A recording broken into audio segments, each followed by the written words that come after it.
Following the closure of the borders in August 2019, the adverse consequences of the border closure are far-reaching. Before now, this axis is a beehive of activities, but now it's relatively quiet. Food inflation is on the increase, the highest in several years according to the National Bureau of Statistics. No doubt, high food prices encourage smugglers to continue the illegal smuggling of foodstuffs by buying at low prices in neighboring countries and selling them at higher prices in Nigeria. But for residents who live within the border areas, they say life has not been the same in the last 13 months.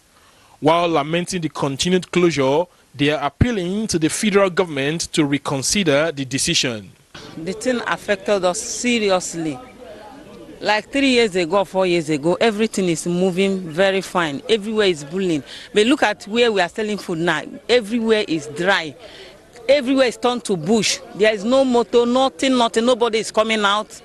When we sell our food, when we cook our food finish, nobody will buy it. We are not seeing anybody to come. People are not coming to border to enter to go Igolo. Nobody is coming. Everywhere is dry. We are dying for hunger. Federal government, please, we are begging you people to help us to open border, because I believe that if border open now, things will be moving out. Everybody will be seeing, even the laborers, they will be seeing things 1 naira to be buying food. Our business here is not move anymore. People are suffering every day. There's nothing we can do, and people are dying for hunger. Here, some people have already run mad because of this situation. That's why we are crying out. The people are crying every day because the closure of the border is affecting the economies of this area. Before it's not like that. People are moving up and down, but since the government has ordered the closure of the border, and the border, every border are running extra scatter because of their daily living, and to eat is a very difficult for them. You know, not everybody in the border is a smuggler. You take notice of this. There are some people who are doing their legitimate business, now paying duty to the federal government. Government too is losing.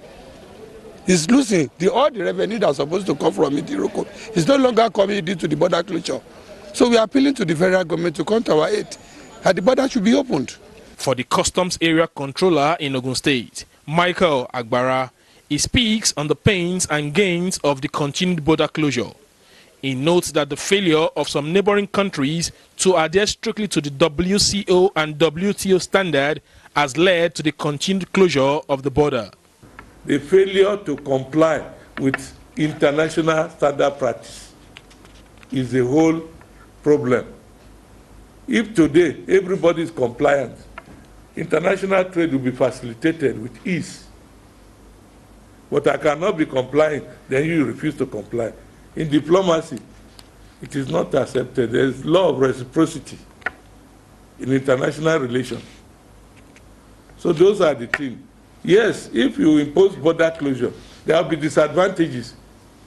There are Nigerians who do genuine business outside.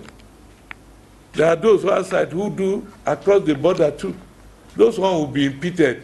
It can affect international trade, because one of our major function is trade facilitation.